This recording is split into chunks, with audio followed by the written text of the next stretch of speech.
Bonjour chers camarades boursicotteurs, j'espère que vous allez bien. Je ne sais pas si vous avez remarqué, mais le S&P 500 est entré en correction et on n'est toujours pas sorti du bois avec toutes les incertitudes qui affectent le marché. Aujourd'hui, je passe en revue les principaux indices boursiers. Je discute des plus récents développements dans les deux dossiers majeurs qui inquiètent les marchés actuellement et je vous donne mon opinion sur la direction que pourraient prendre les marchés au cours des prochains jours. D'abord, tous les indices ont terminé la journée en forte baisse. Le Dow de 1,42%, le S&P 500 de 1% et le Nasdaq de 1,23%. Si on prend un peu de recul, on s'aperçoit que le S&P est en territoire de correction avec une baisse d'un peu plus de 10% depuis son plus récent record. Du côté du Nasdaq, on est fortement en territoire de correction avec une baisse dépassant les 16%. On s'approche de plus en plus du fameux bear market. Ce n'est pas très surprenant compte tenu des centaines d'entreprises du secteur de croissance qui sont en baisse de 60, 70 et même 80% par rapport à leur record. Les grandes entreprises technologiques ne sont pas épargnées non plus. Facebook ou Meta, si vous préférez, est en baisse de quasiment 50%, Netflix de 45%, Amazon de 20% et Google de 15%. Pourquoi tout se rouge sur les marchés? Deux éléments sont à la source de toute cette inquiétude. Évidemment, le dossier de l'Ukraine et le deuxième dossier, c'est le dossier de la Fed, même si plusieurs semblent avoir oublié notre cher ami Jerome Powell. Commençons par le dossier ukrainien. Depuis ma vidéo de la semaine dernière, les choses ont évolué dans le conflit qui oppose la Russie à l'Ukraine. Pour ceux qui ne l'auraient pas vu, je vous invite à aller la visionner parce que je résume les origines un peu du conflit. Cette semaine, Poutine a officiellement reconnu les deux républiques séparatistes du sud-est de l'Ukraine comme des États indépendants. Avec la reconnaissance de leur indépendance, Poutine a aussi indiqué qu'il allait déployer des forces russes pour assurer la paix au sein des deux territoires. Poutine y voit une réponse légitime au refus de l'Ukraine d'appliquer les accords de Minsk II qui avaient pour but de reconnaître et d'accorder des pouvoirs décisionnels aux deux régions rebelles, du moins selon l'interprétation russe. C'est aussi une façon de déstabiliser encore plus l'Ukraine au bénéfice de la Russie. Maintenant, est-ce que la Russie a officiellement envahi l'Ukraine comme le prétendent les États-Unis? La réponse, c'est non. Ce sont deux territoires qui étaient officieusement sous contrôle de la Russie depuis presque 8 ans.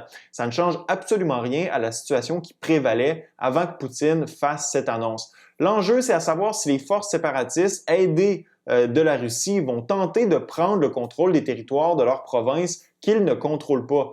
Les deux républiques affirment avoir autorité sur l'ensemble de leurs provinces respectives, même s'ils n'en contrôlent qu'une partie. La décision reviendra bien sûr au président russe. Je crois toujours qu'une invasion à grande échelle de l'Ukraine par la Russie est peu probable, mais pour les États-Unis, ce scénario a le potentiel de se concrétiser au cours des prochains jours. Pour Biden, Poutine veut aller encore plus loin en prenant le contrôle territorial de l'ensemble des deux provinces. En réaction à l'envoi de troupes russes dans les territoires séparatistes, Biden a répondu avec de nouvelles sanctions économiques sur la Russie, sur certaines banques russes et sur quelques Russes en position d'importance. L'une des sanctions les plus importantes touche la dette russe. Il n'est plus possible pour la Russie d'émettre de la dette sur les marchés américains et européens pour se financer. L'Allemagne a aussi annoncé la suspension du processus de certification du gazoduc Nord Stream 2. En réaction, l'ancien président russe Dmitry Medvedev a averti les Européens qu'ils doivent s'attendre à payer encore plus cher le gaz qu'ils consomment. D'ailleurs, ce n'est pas pour rien que les sanctions ne touchent pas les exportations russes de pétrole et de gaz. Les conséquences seraient désastreuses pour l'Europe, surtout en plein hiver.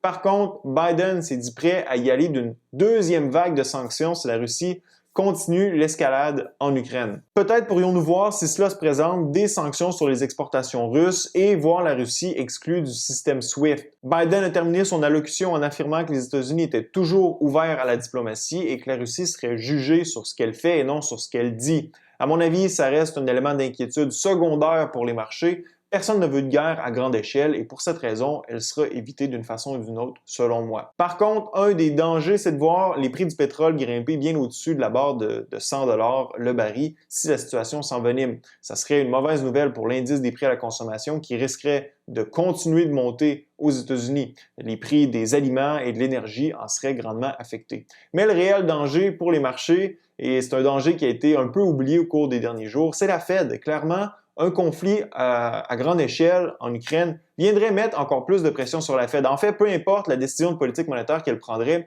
l'économie américaine et probablement mondiale en souffrirait. En laissant les taux au plancher, l'inflation ne ralentirait pas. Et à l'opposé, si la Fed monte les taux, alors que les prix d'énergie sont en train d'exploser, elle freinerait l'économie, ce qui risquerait de créer un environnement de stagflation, c'est-à-dire de décroissance avec de l'inflation.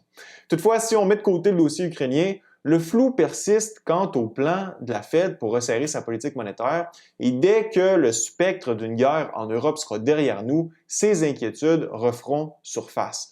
On ne sait toujours pas si la Fed va relever de 25 points de base ou de 50 points de base en mars les taux d'intérêt, le nombre de hausses de taux qu'elle compte décréter cette année et quels sont ses plans pour la réduction de son bilan.